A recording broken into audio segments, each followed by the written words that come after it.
క్రీస్తునందు సోదరి సోదరులారా, ప్రభువైన యేసుక్రీస్తు నామములో హృదయపూర్వక వందనాలండి. ముందుగా ఇంత మంచి సమయాన్ని ఇచ్చిన తండ్రైన దేవునికి ప్రభువైన క్రీస్తు ద్వారా కృతజ్ఞతాస్తుతులు చెల్లిస్తున్నానండి. అందరూ బాగున్నారండి. వాక్యం చదువుకొని ప్రార్థన చేసుకున్న తర్వాత పాటలోకి వెళ్దామండి. యోహాను గారు రాసిన సువార్త 14వ అధ్యాయం. యోహాను గారు రాసిన సువార్త 14వ అధ్యాయం 2వ వచనం. నా తండ్రి ఇంట అనేక నివాసములు కావు, లేని ఎడల నీతో చెప్పుదును, మీకు స్థలము సిద్ధపరచ పెట్టుచున్నాను. ప్రార్థన చేసుకుంటాను. పరలోకములో మా తండ్రి, పరిశుద్ధ ప్రేమ గల తండ్రి, గొప్ప తండ్రి, అయ్యా మీ ప్రేమ కుమారుడు యేసుక్రీస్తు ప్రభువు ద్వారా కృతజ్ఞతాస్తుతులు చెల్లిస్తున్నాను. ఆయన ఆరాధన క్రమంతట్లో మీరు నడిపించండి. ఆయన వాక్యం బోధించుండగా వినివారు తండ్రి మంచిగా తిని వాక్యానుసారంగా నడిచే భాగ్యం దయచేయండి. వాక్యం బోధించుండగా ఈ లోక సంబంధమైన జ్ఞానంతో కాకుండా మీ జ్ఞానంతో మాట్లాడే భాగ్యం దయచేస్తారని మా ప్రభువు యేసుక్రీస్తు నామములో వేడుకుంటున్నాం తండ్రి. ఆమేన్. ఒక యేసుక్రీస్తు నామములో హృదయపూర్వక వందనాలంటే, దేవుని కుమారుడు యేసుక్రీస్తు ప్రభువు ఈ లోకానికి వచ్చిన తర్వాత పరలోక రాజ్యం సమీపిస్తుంది కనుక మారు మనసు పొందమని ప్రకటింప మొదలుపెట్టాం. అంశం పాఠం పేరు రాసుకోండి. యేసుక్రీస్తు ఎందుకు పునరుద్ధానుడాయెను. యేసుక్రీస్తు ప్రభువు ఎందుకు పునరుద్ధానుడాయెను. 7 విషయాలు చెబుతారు, రాసుకోండి. యేసుక్రీస్తు ప్రభువు ఎక్కడి నుంచి వచ్చారు? పరలోకం నుంచి వచ్చారు. మరలా ఎక్కడికి వెళ్ళాలి? పరలోకానికి వెళ్ళాలి. అందరం ఎక్కడి నుంచి వచ్చినాం? పరలోకం నుంచి వచ్చింది. మరలా ఎక్కడికి వెళ్ళాలి? పరలోకానికి వెళ్ళాలి. 9వ కీర్తనలో 2వ వచనంలో ఏమని చెప్తారు? నరులారా తిరిగి వచ్చేయండి అని చెప్తారు. నరులారా భూమి మీద ఉండిపోండి అని చెప్పలా. నరులు తిరిగి ఎక్కడికి వెళ్ళాలి? ఆయన ఎంతకి వెళ్ళాలి. ప్రసంగి 12:7 మన్ను అయినది ఎక్కడికి వెళ్తుంది? మరలా మట్టికి వెళ్ళిపోతుంది. ఆత్మ ఎక్కడికి వెళ్ళిపోతుంది? దాన్ని దయచేసిన దేవుని యొద్దకు వెళ్ళిపోతుంది. అంటే మనిషి ఎవరైనప్పటికీ కూడా, ఎన్ని సంవత్సరాలు ఇచ్చినప్పటికీ కూడా మనిషి ఈ భూమిని వదిలి వెళ్ళిపోవాలి.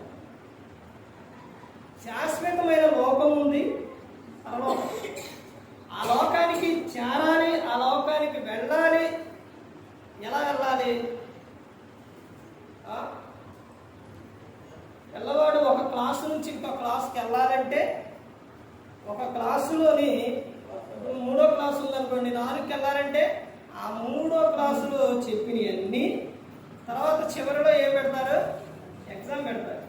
ఇప్పుడు ఆ తర్వాత అందులో నుంచి 3 కాకపోయినా 7 అనుకోండి, 7 కాదు 10 అనుకోండి, నెక్స్ట్ క్లాస్కి వెళ్ళాలంటే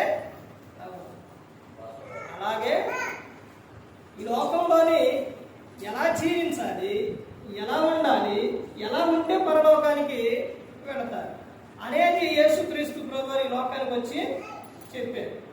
చెప్పిన తర్వాత ఆయన మరణించిన తర్వాత కూడా, మరణించి తిరిగి లేచి తండ్రి వద్దకు వెళ్ళారు. ఎందుకు వెళ్ళారు? దాన్ని పునరుద్ధానం అంటారు. ఎందుకు వెళ్ళారు? అందరూ బాప్తిస్మం తీసుకున్నారా? అందరూ ఆయన శరీర రక్తం తీసుకుంటున్నారా? తీసుకునేటప్పుడు ఆయన చదవబడిన వాక్యం అది వింటున్నారా? లేకపోతే చదివి మాకు ఇస్తారులే, అట్లే వారం చదువుతారని అనుకుంటున్నారా? అందులో ఉన్న అర్థం ఏంటి అసలు? ఇది ఆరాధన కాబట్టి మిమ్మల్ని ప్రశ్నలు అడిగి చెప్పుండి అన్నదాకా టైం ఉన్నది కాబట్టి, అదే క్లాస్ అయితే చెప్పిందాకా చెప్పడం అనొచ్చు. క్లాసు కాబట్టి, ఇది క్లాసు కాదు కాబట్టి ఆరాధన అంటే క్రమంగా జరగాలండి. ప్రతి ఒక్కటి క్రమంగా మర్యాదగా జరగాలి. ఆరాధన అంటే ఇప్పుడు క్లాస్ అనుకోండి, కూడికలు అనుకోండి, మీటింగ్స్ అనుకోండి, సేవకుడు రావడం కొంచెం లేట్ అవ్వచ్చు, ఇది రావడం కొంచెం లేట్ అవ్వచ్చు. కానీ ఆరాధన అట్లా ఉండదు. ఆరాధన అంటే ఒక సమయం పెడితే ఆ సమయానికి వచ్చేయాలి. అంత క్రమంగా జరుగుతుంది. ఇప్పుడు యేసుక్రీస్తు ప్రభువారు ఎందుకు పునరుద్ధారుడయ్యారు? ఎందుకయ్యారు? ఇప్పుడు చదవబడిన యోహాను గారు రాసిన సువార్త 14వ అధ్యాయం 2వ వచనంలో చెప్తున్నారు. ఏమని చెప్తున్నారు? ఆయన ఎందుకు పునరుద్ధారుడయ్యిండు? యేసుక్రీస్తు ప్రభువారు ఎందుకు పునరుద్ధారుడయ్యిండు? అందులోని ఈ ఒక్క విషయం మొదటి విషయంగా చూస్తే ఆయన ఎందుకు పునరుద్ధారుడయ్యిండు? ఎందుకు పునరుద్ధారుడయ్యిండు? ఎందుకండి?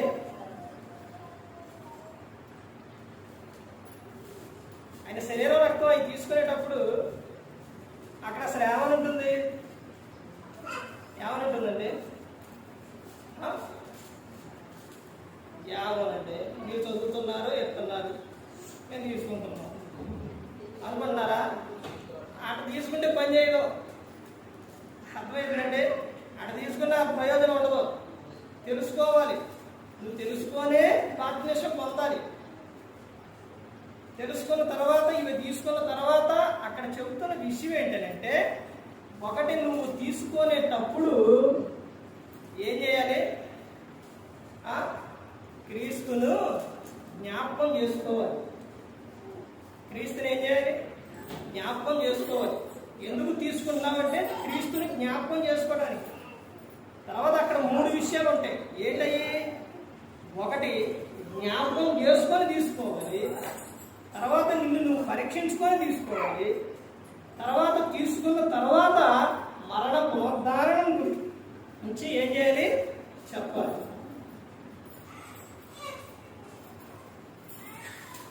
జాబ్ చేసే కానీ రాండి సాహిత్య పాట ఎంతమందికి వచ్చు?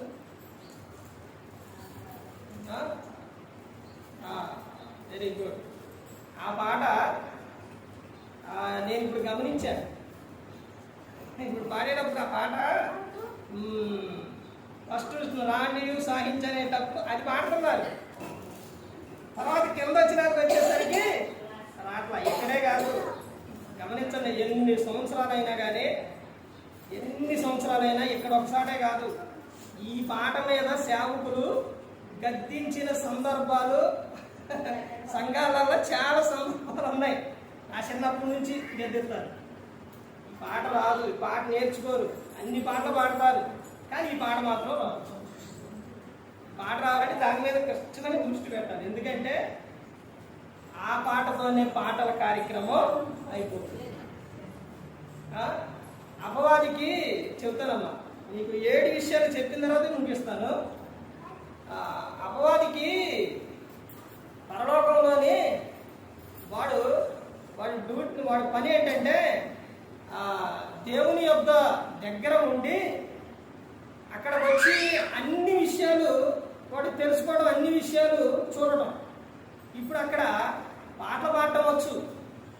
అక్కడ పాటలు పాడిన తర్వాత పాటలు పాడేవాళ్ళని ఎలా పడేయాలన్నది కూడా తెలుసు. పాటల తర్వాత ఏమొచ్చింది? వాక్యం. ఆ వాక్యం తర్వాత ప్రార్థన. ఇలా ఒక్కొక్కటి ముందుకెళ్తుంటే వాడికి ఎలా ఉంటుందంటే బాధ కలిగింది. ఇప్పుడు పాటలు అయిపోగానే, పాటల కార్యక్రమం అయిపోగానే నెక్స్ట్ ఏంటి? వాక్యం. అందుకనే అమ్మ అయిపోతున్నాయి పాటలు, ఇదే లాస్ట్ పాట అని ఏం చేస్తారు? ఆ పాట అసలు ఎవ్వరికి కూడా రాదు. ఈసారి వచ్చే వారానికైనా నేర్చుకోండి ఆ పాట. అందులోని మరలా రెండోసారి పాడుతున్నారు. ఏది? రాండి సాహించిన తర్వాత పాడిన తర్వాత మళ్ళీ దానికి వెళ్తున్నారు. అట్ట కాదు, అది ఒకసారి పాడిన తర్వాత రాండి కృతజ్ఞత కింద వచ్చే కిందకు వచ్చేయాలి. మరలా రెండోసారి వెనక్కి వెళ్తున్నారు.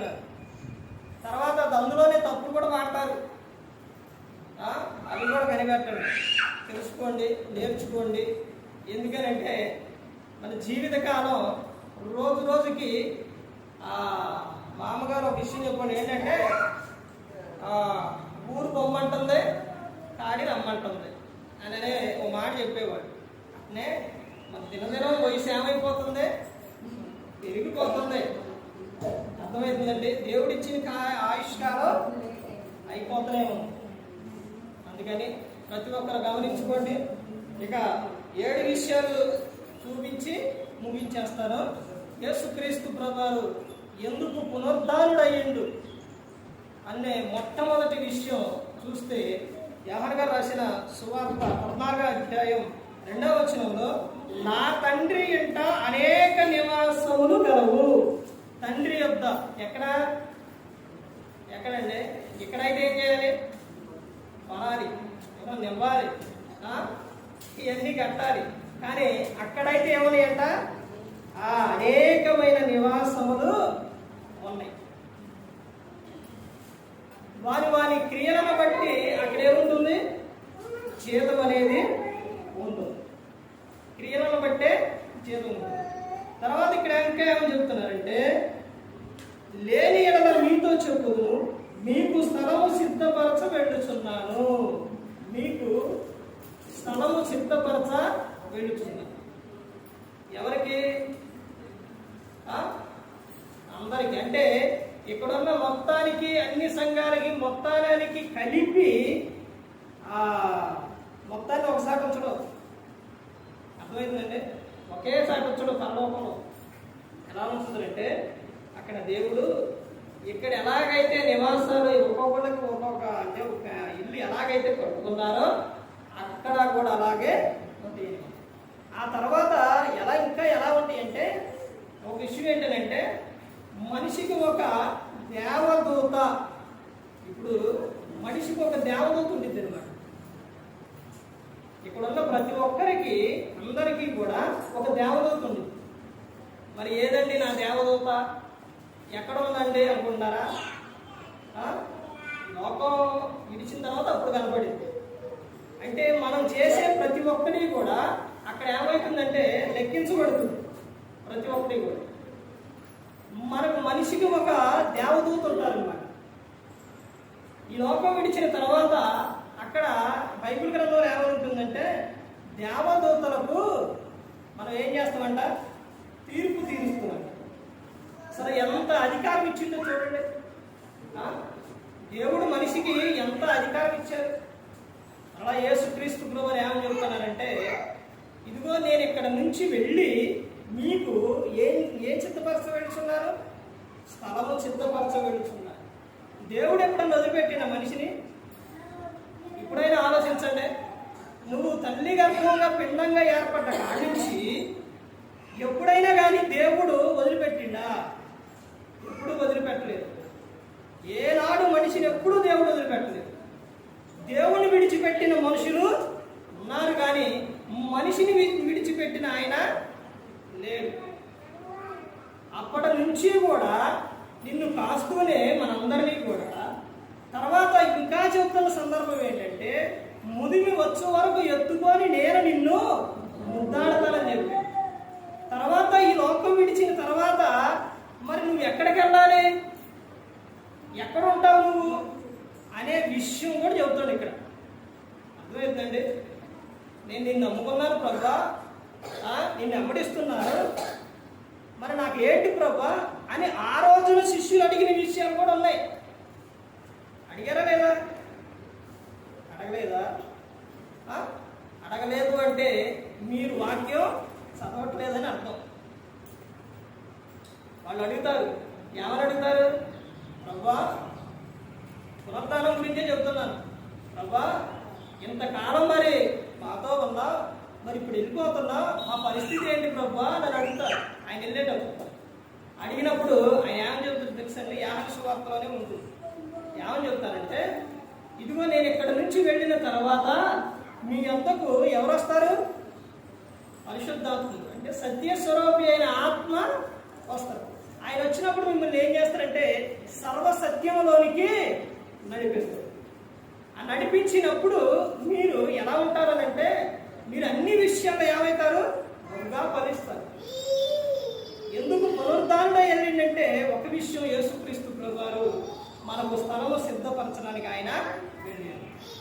రెండవ విషయం ఇంకా ముందుకు వెళ్తే చూడండి, అపోస్తలుడైన పౌలు గారు రోమీయులకు రాసిన పత్రిక 4వ అధ్యాయం, అపోస్తలుడైన పౌలు గారు రోమీయులకు రాసిన పత్రిక 4వ అధ్యాయం 25వ వచనం చూడండి. 25 ఆయన మన అపరాధముల నిమిత్తం అప్పగింపబడి మనము నీతిమంతులుగా తీర్చబడుటకై లేపబడిను. ఎందుకు లేపబడినట? యేసుక్రీస్తు ప్రభువారు ఎందుకు లేపబడ్డారు? చదివే వాక్యంలోనే, ఆ రిఫరెన్స్లోనే అక్కడే ఉంటుంది అర్థం. అది రాసుకోండి, అది మనసులో పెట్టుకోండి. ఎందుకనంటే మీరు మనసులో మీకు వాక్యం కన్నా లేకపోతే ఏమవుతుందో తెలుసండి? చాలా సింపుల్గా మిమ్మల్ని పడేస్తారు. వాక్యం నీలో లేకపోతే పడేస్తారు. ఎలా పడేస్తారు అంటే, కీర్తనలో 90వ కీర్తన 119వ కీర్తనలో అక్కడ వచ్చిన మొత్తం వాక్యాల గురించి ఉంటుంది. యవనస్తులు తమ నడక శుద్ధి చేసుకుంటారు. దేని వలన? నీ వాక్యమును జాగ్రత్తగా చూసుకుంటున్నారు. దానినే ఈ రోజున అనేక మంది శోధనలోని లేకపోతే లోకంలోనికి వెళ్ళిపోతున్నారనంటే కారణం ఏంటంటే వాక్యం లేకపోవటం వలన, వాక్యాన్ని హృదయంలో ఉంచుకోకపోవటం వలన, దేవునికి చోటు లేకపోవటం వలన. యోహాను సువార్త 1:1 ఆదియందు వాక్యమును, వాక్యము దేవుని యందు ఉండిన వాక్యమే ఏమై ఉండవు? దేవుడై ఉండవు. మరి ఆ వాక్యం నీలో లేకపోతే ఇంకెవరుంటారు నీలో? దెయ్యం. అర్థమైందండి? దెయ్యం అంటే దేవునికి చోటు లేకపోతే నెక్స్ట్ ఇంకెవరు? దెయ్యమే. అపవాదండి. దేవుని మాట వినకపోతే, దేవునికి నీ హృదయంలో చోటు ఇవ్వకపోతే జరిగే 2 విషయాలు జరుగుతాయి. ఏంటో తెలుసండి? ఏం జరుగుతాయి? ఇదే పత్రికలోనే, రోమీయులకు రాసిన పత్రిక 1వ అధ్యాయం, సందర్భం అది కాదు కాబట్టి నేను చదివించడం లేదు, చెబుతున్నాను, రిఫరెన్స్ చెబుతున్నాను. రోమీయులకు రాసిన పత్రిక 1వ అధ్యాయం 28వ వచనం, దేవునికి నీ హృదయంలో చోటు ఇవ్వకపోతే దేవుడు నిన్నేం చేస్తాడో తెలుసండి? భ్రష్ట మనసుకు అప్పగిస్తాడు. పాత నిబంధన కాలంలో సౌలు తెలుసండి, మొట్టమొదటి రాజు. దేవుడు చెప్పినట్టు వినకపోతే, దేవుని మాట వినకపోవటం వలన జరిగిన విషయం ఏంటి? జరిగిన విషయం ఏంటండి? అపవాది ఎక్కడ ఉంటాడు? ఎక్కడ ఉంటాడండి సాతాను? చెప్పండి, ఎక్కడ ఉంటాడు? సమాధుల్లో ఉంటాడా? చనిపోయిన వారితో ఆడికి పని ఉందా? ఆడికి ఏం పని చెప్పండి? చనిపోయిన వారితో పని లేదు. ఒకటి శరీర సంబంధమైన మరణం, 2 ముందు ఆత్మ సంబంధమైన మరణం, తర్వాత శరీర సంబంధమైన మరణం. ఈ మరణాల వలన వాడికి ఏమైనా ప్రయోజనం ఉందా? లేదు. నువ్వు ఆత్మీయంగా పడిపోయావు అనుకోండి, వాడు ఏం చేస్తారు? నువ్వెవరు అప్పుడు? వాడు పెట్టాడు కాబట్టి వాడు శోధించడం కానీ, లేకపోతే ఇంకేదైనా చేయటం కానీ, ఇంకేదైనా చేస్తారా? చేయడం. తర్వాత శరీర సంబంధంగా చనిపోయిన తర్వాత నేను చేస్తారా? వాడికి అవసరమా? కాదు. అర్థమైందండి? ఎక్కడ ఉంటాడనంటే, ఒకటి మన చుట్టూనే తిరుగుతుంటాడు. నువ్వు ఎక్కడ అవకాశం ఇస్తావా అని. ఎక్కడికి నువ్వు దేవునికి దూరం అవుతావు, ఎక్కడిని దేవుని మాట వినకపోతే ఆడు రావడానికి ట్రై చేస్తాడు.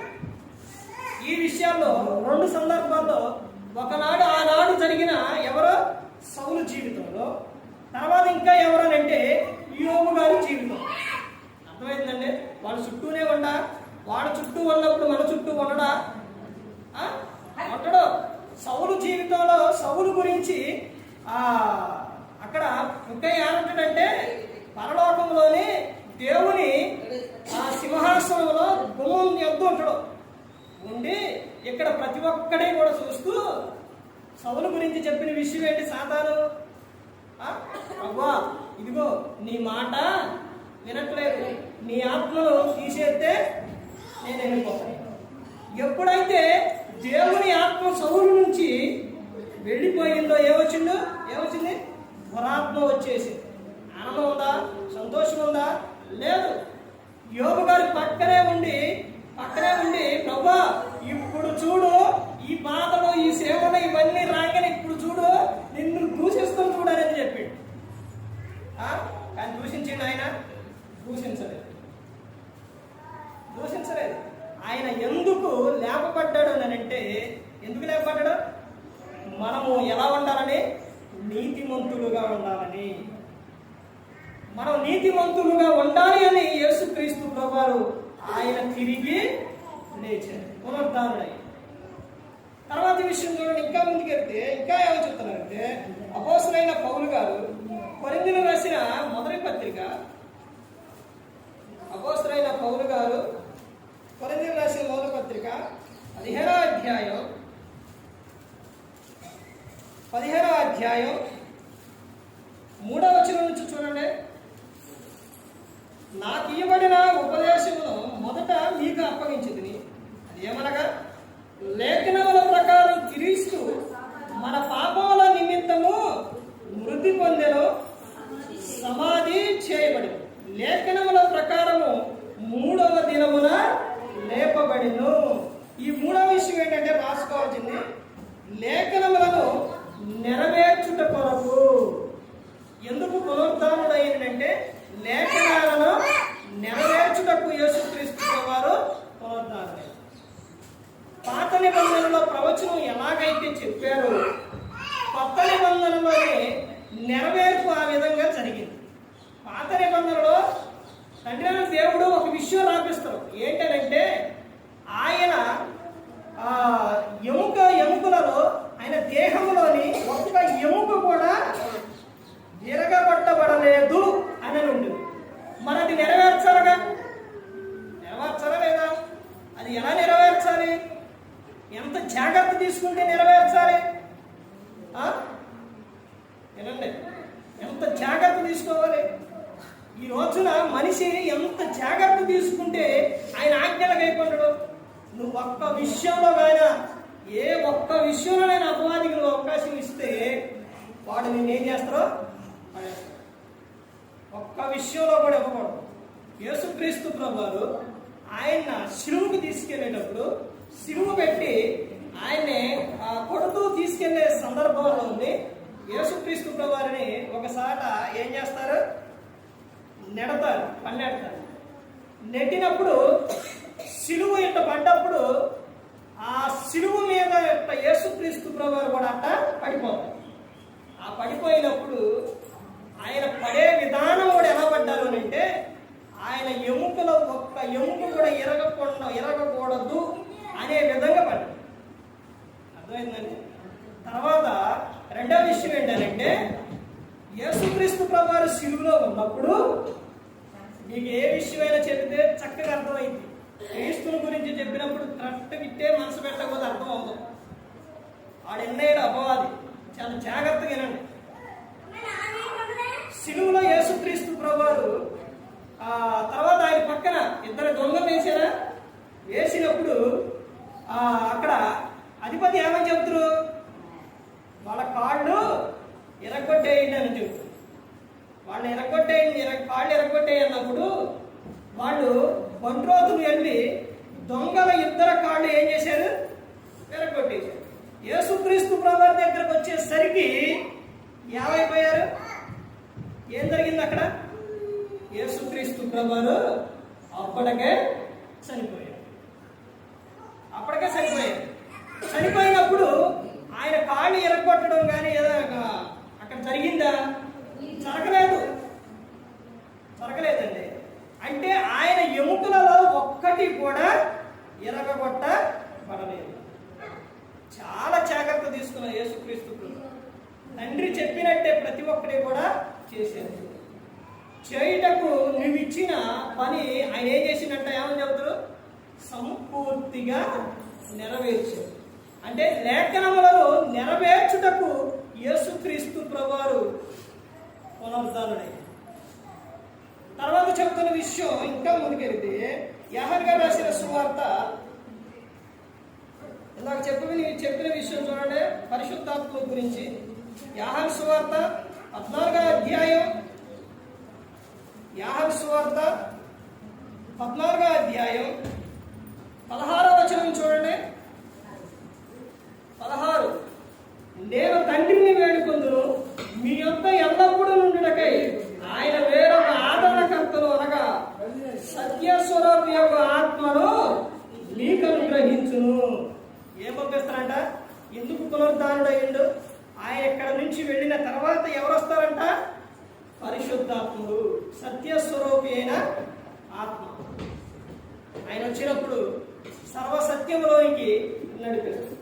నువ్వు మాట్లాడే విధానం కానీ, నడిచే నడక కానీ, నువ్వు ఎక్కడికి వెళ్ళాలన్నది, ఏం చేయాలన్నది, ఇవన్నీ కూడా ప్రతి ఒక్కటి ఆయన ఏం చేస్తారో నడిపేస్తారు. అయితే ఆయన మాట వినాలి. అర్థమవుతుందండి? ఆత్మను పంపించడానికే యేసుక్రీస్తు ప్రభువారు ఏమయ్యారు? ఆదరణకర్తను పంపించుడు. తర్వాత కీర్తన గ్రంథం 16వ కీర్తన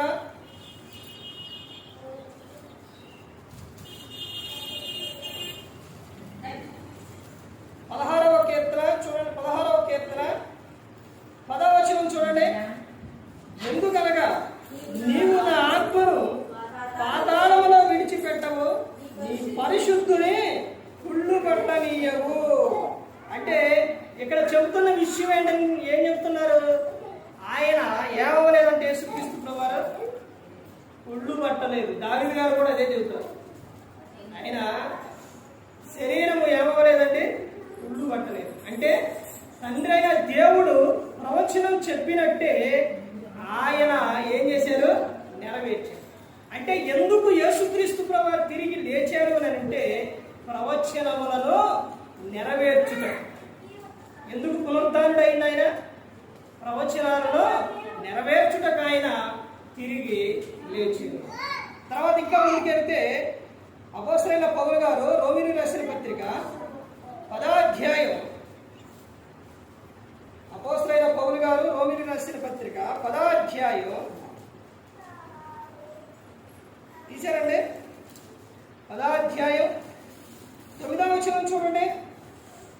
అదేమనగా యేసు ప్రభుని నీ నోటితో ఒప్పుకొని దేవుడు మృతుల నుండి ఆయనను లేపినని నీ హృదయమందు విశ్వసించిన ఎడల నీవు రక్షింపబడుదువు.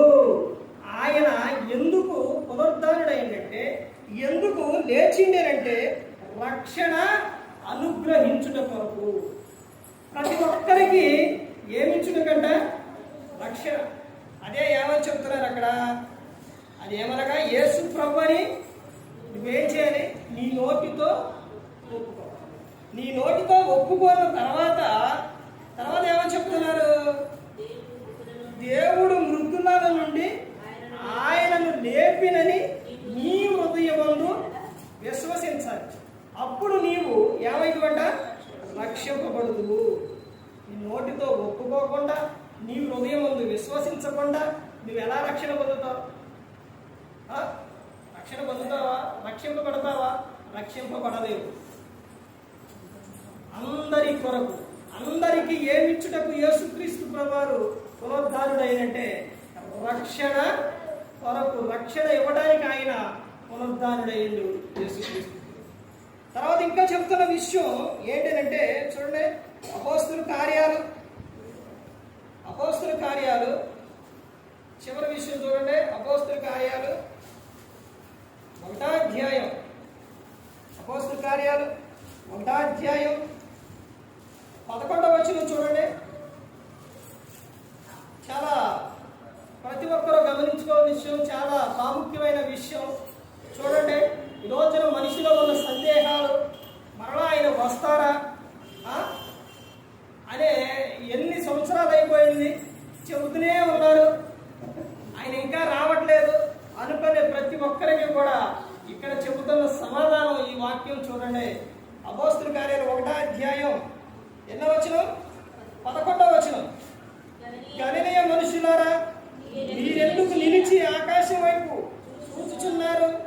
మీ యొద్ద నుండి పరలోకములకు చేర్చుకొనబడిన ఈ యేసే ఏ రీతిగా పరలోకములకు వెళ్ళుట మీరు చూచితురో ఆ రీతిగానే ఆయన తిరిగి వచ్చునని వారితో చెప్పిరే. చూసారండి, ఎందుకు మీరు ఎందుకు చూస్తున్నారు? ఆయన ఏ విధంగా అయితే పునరుద్ధానుడు అయిండో, ఏ విధంగా అయితే పరలోకములకు వెళ్ళిండో, మరణ అదే విధంగా ఆయన తిరిగి వస్తారు. కానీ ఆయన ఎప్పుడు వస్తారు? నీకు చెప్పలేదా?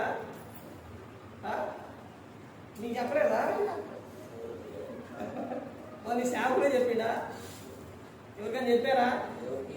ఎవరికి చెప్పరా. ఆ పైన వచ్చిన చూడండి, 7వ వచనం చూడండి. కాలములను సమయములను తండ్రి తన స్వాధీనంలో ఉంచుకొని ఉన్నాడు, వాటిని తెలుసుకునటం మీ పని. అర్థమైందండి? ఇంకొక విషయంలో సందర్భంలో చెబుతుంది కదా, వాక్యం ఏమని చెబుతుందంటే, ఆయన ఎవరికి చెప్పలా, ఎవరికి తెలియదు. దోతలకైనను కుమారునికైనను లేకపోతే ఎవరికి కూడా ఆయన చెప్పలేదు. ఎవరికి చెప్పలేదు అంటే కుమారునికి కూడా తెలియదు. ఇప్పుడు కుమారునికి తెలిసిందనుకోండి, యేసుక్రీస్తు ప్రభువారికి ఇదిగో 2025లో వస్తా, 2027, 2030లో వస్తానని తెలిసిందనుకోండి, కుమారునికి ఏం చేస్తారు? ఎవరు చెబుతారు? సేవకులు చెబుతారు. వాళ్ళేగా వాక్యం చెప్పేది. ఆడకి చెబుతారు. వాళ్ళు ఏం చేస్తారు? సంఘ పెద్దలకి, సంఘంలో ఉన్న వాళ్ళకి, వీళ్ళకి చెబుతారు. ఇదిగో ఫలానా సమయాన ఫలానా డేటికి యేసుక్రీస్తు ప్రభువారు వస్తున్నారు. ఈ విషయం వెంటనే అసలు ఏమీ లేదు, మీడియాలోని అన్ని చోట్ల మొత్తానికి ఏమైపోతుంది? వెళ్ళిపోతుంది. ఇప్పుడు అందరూ మనిషి ఆలోచన ఎలా మారిపోయిందంటే, ఆల్రెడీ ఇప్పటికే మనిషి ఎలా మారిపోయిండు? దేవుడు అంటే భయం లేకుండా, భక్తి లేకుండా మారిపోయాడు. ఇప్పుడు ఆ విషయం కనుక తెలిసిందనుకోండి, అప్పుడు ఏం చేస్తారు? ఎంజాయ్ చేస్తూ హ్యాపీగా ఉండి, ఆయన వచ్చే టైం ఉండగా ఇంక 2 రోజులు 3 రోజులు ఉంది, ఆ సమయానికి ఏం చేద్దాం? శివుడు దొంగ ఏం చేసిండు? ఒక దొంగ ఏం చేసిండంటే, ఒక ఆయనేమో కొంచెం గర్వంగా మాట్లాడిండు, ఒక ఆయనేమో ఏం చేసిండు? పశ్చాత్తాపడ్డాడు. ప్రభా, నీ రాజ్యంలో నన్ను చేర్చుకో ప్రభా అని ఆయన చెప్పాడు. అందులో ఆ విధంగా చేద్దాం అనుకున్నాం. అందుకనే ఆయన ఏం చెప్పారంటే, ఆయన ఎప్పుడు వస్తారన్నది ఎవరికి కూడా తెలియదు. కానీ యేసుక్రీస్తు ప్రభువారు వస్తారు. రాకుండా అయితే మన పేతురు గారు రాసిన పత్రికలో అదే ఉంటుంది. ఏమని? కొందరు ఆలస్యమని ఎంచుకున్నట్లు ప్రభు రాకడా నేను ఆయన ఆలస్యము చేయువాడు.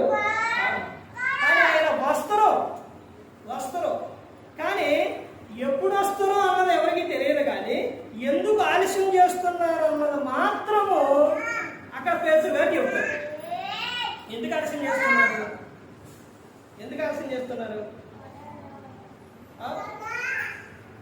ఎందుకండి? అర్థంగా చెప్పండి. భూమి మీద ప్రతి ఒక్కరూ కూడా అందరూ అంతటను ఏం పొందాలంట? మారు మనసు పొందాలని అందరి పట్ల ఆయన ఏం చూపిస్తాడంట? దీర్ఘశాంతం చూపిస్తాడు. అందరి పట్ల ఏం చూపిస్తాడు? దీర్ఘశాంతం. నువ్వు మారు మనసు పొందకుండా, నువ్వు ప్రభువులో లేకుండా నువ్వు లోకం విడిస్తే ఎక్కడికి వెళ్ళిపోతావు? నరకానికి వెళ్ళిపోతావు. అక్కడ ఎలా ఉంటుందో తెలుసండి? అగ్ని ఆరతో పురుగు సాగుతాం. అది భయంకరంగా ఉంటుంది. ఈ సమ్మర్లోనే ఎండకే తట్టుకోలేకపోతున్నాం. ఇప్పుడు కరెంట్ పోయిందని ఫ్యాన్ ఆగిందనుకోండి, ఎట్లుంటుంది? తట్టుకోలేదు.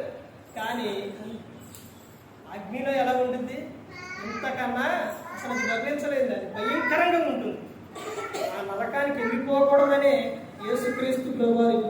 లోకానికి వచ్చారు. అర్థమైందండి? లోకానికి వచ్చి ఆయన చెప్పి తర్వాత ఆయన మరణించి తిరిగి పునరుద్ధారుడై తండ్రి వద్దకు అక్కడ మన కోసం యేసుక్రీస్తు అక్కడ ఏం చేస్తున్నారు అనుకున్నారు? ఆ సింహాసనం మీద కూర్చొని హ్యాపీగా ఉన్నారనుకుంటున్నారా? ఆయనకి ఎప్పుడూ హ్యాపీగా లేదు. అక్కడ మన గురించి ఆయన ఏం చేస్తుండో విజ్ఞాపన చేస్తుండు, బాధపడుతుండు. అయ్యో నా పిల్లలు ఏమైపోతారోనని ఆయన ఏం చేస్తుండో బాధపడుతుంది. ఈ రోజున ఒక విషయం ఏంటంటే తల్లి తన బిడ్డలను మరుచునా అంటారా మరవరా? మరుస్తారా మరవరా? తల్లి తన బిడ్డనైనా మరుచును గాని నేను మిమ్ములను. తల్లి తన బిడ్డలను ఏం చేస్తుంది? మరిచిపోతుంది. ఈ రోజున ఎంతో మంది బయటికి వెళ్ళిపోయి, లేకపోతే ఎవరో ఎత్తుకెళ్ళిపోయి, లేకపోతే వాళ్ళు ఎక్కడెక్కడ నీళ్ళలో పడి చనిపోతున్నారని అంటే వాళ్ళని జాగ్రత్తగా కాచుకుంటే, వారి పట్ల జాగ్రత్త తీసుకుంటే ఆ విధంగా జరిగిద్దే? ఈ రోజున తల్లి పిల్లల ఎడల జాగ్రత్త లేదు. ఎలా లేదు అని అంటే ఇప్పుడేమొచ్చినాయి? ఫోన్లు. ఇదివరకేంటి? గ్రంథంలో చెప్పింది ఏ మాట అయినా కానీ వ్యర్థమైపోదండి. భూమి ఆకాశాలు గతించినా కానీ నా మాటలో గతింపు అని.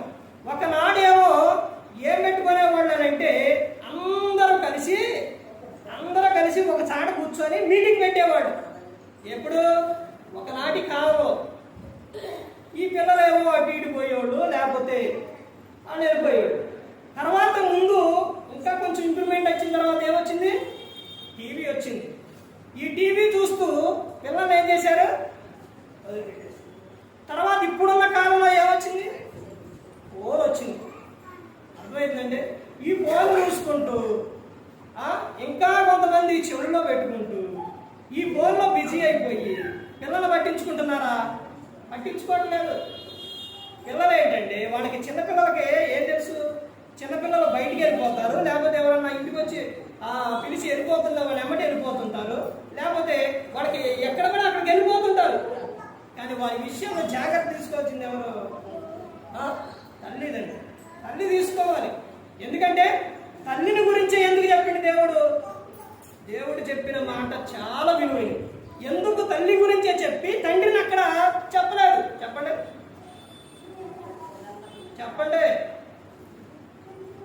ఒక ఆయన వాక్యం అయినా మాట అయినా ఏదైనా కానీ బాబు ఆయన ఏం చెప్పిండంటే ఈ రోజున గట్టి చెబితే, హెచ్చరించి చెబితే ఎవరో రారు అని చెప్పింది. అర్థమైందండి? వాళ్ళకి నచ్చినట్టు చెబితేనే వస్తారు. అని బైబిల్ గ్రంథం చెప్తున్న విషయం ఏంటంటే తెలుసండి, వాక్యాన్ని ఏం చేయాలి? హెచ్చరించాలి, గద్దించాలి, బుద్ధి చెప్పాలి. వాక్యం చెబుతున్న విషయం చెప్పే మాట ఎందుకండి? పిల్లవాడు స్కూల్కి వెళ్ళిన తర్వాత వాడు కూర్చొని బయటికి వెళ్ళిపోయి ఒకరోజు వచ్చి ఒకరోజు రాకుండా అట్ట చేసింది అనుకోండి, అట్లా ఉన్నారనుకోండి, ఏం జరిగింది? వాడే ఫెయిల్యూర్ అయిపోతుంది. అర్థమైందండి? వాడి సరైన ప్రవర్తన రాదు, చదువు రాదు. కానీ అలా వెళ్ళకుండా మాస్టర్ టీచర్ ఏం చేస్తారు? గద్దిస్తారు, బెత్తం వాడతారు. ఎందుకని? వాడి జీవితం బాగుండాలని. అలాగే బైబిల్ గ్రంథం కూడా చెబుతున్న విషయం ఎవరి కోసం అండి గ్రంథం చెబుతుంది? ఎవరి కోసం వచ్చింది? యేసుక్రీస్తు ప్రభువారు మన కోసమే, మన జాగ్రత్త కోసమే. ఎందుకు తల్లిని మాత్రమే చెప్పి తండ్రిని చెప్పలేదు అని అంటే తండ్రి ఎప్పుడు ఇంటికాడ ఉండడు. ఉదయాన్నే వెళ్తారు, పనికి వెళ్తారో, జాబ్కి వెళ్తారో, ఉదయాన్నే వెళ్ళిపోతారు, మరలా సాయంత్రం. మిగతా సమయం అంతా చూసుకోవచ్చు కదా తల్లే. రోజున తల్లి పిల్లల ఎడల జాగ్రత్త తీసుకోకపోతే చాలా ప్రమాదం.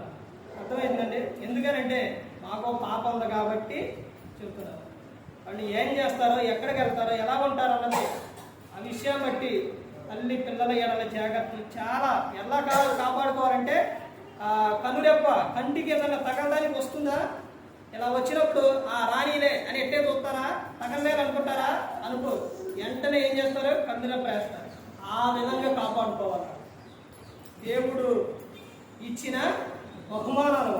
తల్లి తన బిడ్డనైనా మరుచును కానీ నేను మిమ్మల్ని మరువను అని అంటారు. విడిచిపెట్టలా. దేవుడు ఎప్పుడు కూడా మనలను విడిచిపెట్టలేదు. తండ్రి అయిన దేవుడు మనందరూ ఈ లోకంలో పుట్టించారు. యేసు క్రీస్తు ప్రభువు ఈ లోకానికి వచ్చి మనందరి కోసం శిలువలో తన ప్రాణాలు పెట్టారు. పెట్టిన ఆయన తిరిగి పునరుద్ధానుడయ్యి తండ్రి యొద్దకు వెళ్ళి అక్కడ మన కోసం విజ్ఞాపన చేస్తున్నారు.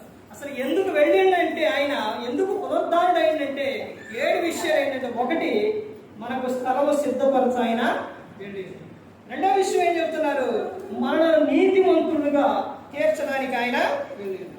తర్వాత లేఖనములు నెరవేర్చుటకు ఆయన పునరుద్ధానుడు.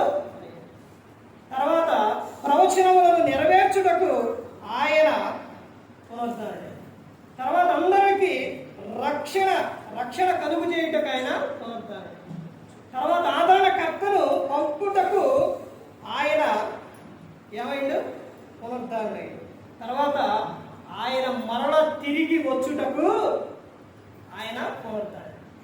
తిరిగి వస్తారు. కానీ ఎక్కడికి వస్తారు? ఎక్కడికి వస్తారండి? మధ్యాహాసానికి వస్తారు. అక్కడ జరిగింది తీర్పు.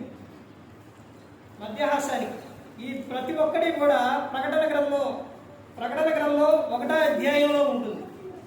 మరణపు తాళపు చెవులు ఎవరి వశంలో ఉన్నాయి? క్రీస్తు వశంలో ఉన్నాయి. చనిపోయిన ఆత్మలన్నిటినీ కూడా ఆయన బంధిస్తారు. ఎప్పుడైతే తాళం చేస్తారో అవన్నీ భూమి మీదకి వస్తాయి. తర్వాత సమాధులు తెరబడతాయి. సముద్రంలో కాల్చిన ప్రతి ఒక్కటి కూడా అలా అప్పచెబుతాయి. అవన్నీ కూడా అలా లేచినప్పుడు మొత్తం ఆత్మ అందులోకి వచ్చి వీళ్ళందరూ కూడా ఎక్కడికి వెళ్తారు? మధ్యాహాసానికి వెళ్ళినప్పుడు అక్కడ క్రీస్తు ఎదుట నిలబడ్డప్పుడు అప్పుడు తీర్పు జరుగుతుంది. ఎలా జరుగుతుంది? ఈ దేహంతో జరిగించిన ప్రతి ఒక్క దానికి కూడా, అవి మంచివైనా సరే చెడ్డమైనా సరే, క్రీస్తు న్యాయపీఠం ఎదుట నిలబడ్డప్పుడు లెక్క చెప్పవలసి ఉన్నది. పుట్టించిన ఆయన పట్టించుకోకుండా అందుకని ప్రతి ఒక్కటి కూడా గమనించుకోవాలి. అలాగే ఇప్పుడు నడిపిస్తుంది ఎవరోనంటే పరిశుద్ధాత్మ దేవుడు ఇప్పుడు మనలో నడిపిస్తూ ఉన్నారు. ఎప్పుడు కూడా ఆయన మనల్ని ఎప్పుడు కూడా విడిచిపెట్టలేదు. అందుకని ప్రతి ఒక్కరు గమనించుకోవాలి. ఏ ఒక్కరు కూడా నశించి నరకానికి వెళ్ళిపోకూడదని యేసుక్రీస్తు ప్రభువారు ఈ లోకానికి వచ్చి మనందరి కోసం శివుడు తన ప్రాణాన్ని పెట్టింది. మరి ఈ విధంగా నిలబెట్టి మాట్లాడించిన తండ్రి దేవునికి కృతజ్ఞతాస్తుతులు చెల్లిస్తూ ఇంతవరకు శ్రద్ధగా ఉన్న మీకు ప్రభు